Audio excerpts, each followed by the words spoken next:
13 तारीख का दिन, मंगलवार का अवसर, दशमी तिथि। और बात कर लेते हैं कर्क राशि वालों के लिए ग्रहों का योग कैसा है। ध्यान रखना, आपकी राशि के दृष्टिकोण से इस समय अच्छा तो योग है, लेकिन इमोशनल पॉइंट ऑफ व्यू से थोड़े से आप परेशान होते दिखाई देंगे। कारण है कि वो कहा है ना, हर चीज़ में रोना रोना रोना रोना कहीं ना कहीं लगा रहेगा। दिन तो बड़ा अच्छा है, शाम कहीं ना कहीं ऐसी हो सकती है कि सब कुछ होते हुए भी कहीं ना कहीं दिखाई आपको नेगेटिव ही दिखाई दे रहा है। नेगेटिव देखना बंद करें, पॉजिटिव को देखना प्रयास करें, तो भी चीज़ें अच्छी होंगी। एक पुरानी कहावत है, रोते हुए जाओगे तो मरोगे खबर लेके आओगे, अच्छा सोच के जाओगे तो दिवाली मनाकर आओगे। ध्यान रखना, इस बात का ध्यान रखते हुए कार्य करोगे तो बहुत अच्छा रहेगा। लोहड़ी का पर्व है इस दिन, और ये लोहड़ी कहा जाता है कि दरिद्रता को दूर करती है और लक्ष्मी का वास घर में लाती है। नया जीवन आरंभ होता है, नया वर्ष आरंभ होने के सुंदर योग बनते हैं इस समय में। ऐसे में कुछ खास उपाय अवश्य करने का प्रयास कीजिएगा। आपकी राशि के दृष्टिकोण से एक उपाय हम बताते हैं, सफ़ेद तिल।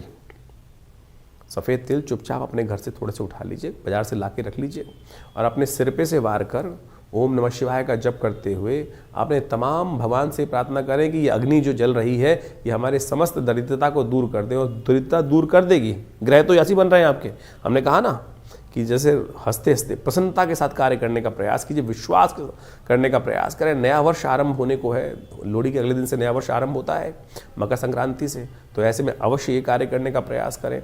और अगले दिन सुबह नहाइएगा ज़रूर। कहा जाता है एक सिर में सोने का बाल होता है, और यदि उस दिन नहा लिया जाए मकर संक्रांति के दिन तो वो सोने का बाल भीग जाता है, ये यानी स्नान की परंपरा है।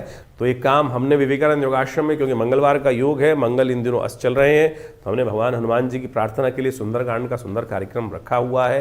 हर बार की तरह मंगलवार के दिन साथ में लोहड़ी का महाउत्सव भी भारतीय संस्कृति के अनुसार से, देखिए हमारा संस्कृति ऐसी इतना विशाल देश है, क्षेत्र के अनुसार से अनेक अनेक क्षेत्र का महत्व देखते हुए जो उत्सव है मनाए जाते हैं।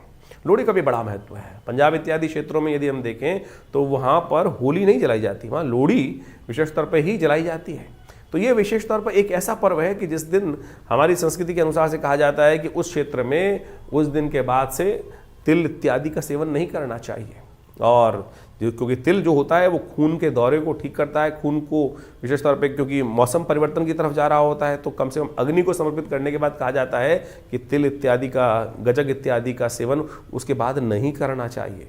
इससे स्वास्थ्य लाभ प्राप्ति के योग भी अच्छे बन जाते हैं। अग्नि को समर्पित कर दी जाती हैं ये सब चीज़ें, और हाथ जोड़ लिए जाते हैं। तो इन सब को फुल्लियाँ इत्यादि ये सब, अब तो पूरे साल ही आप फिल्म देखने जाओ तो पूरे साल फुल्लियाँ चलती रहती हैं। लेकिन पंजाब इत्यादि क्षेत्र में इस बात की व्यवस्था की गई थी कि मक्का को भगवान को समर्पित, अग्नि को समर्पित कर दिया जाता है, यानी वो आज्ञा दी जाती है, एक प्राकृतिक तौर पर व्यवस्था बना दी जाती है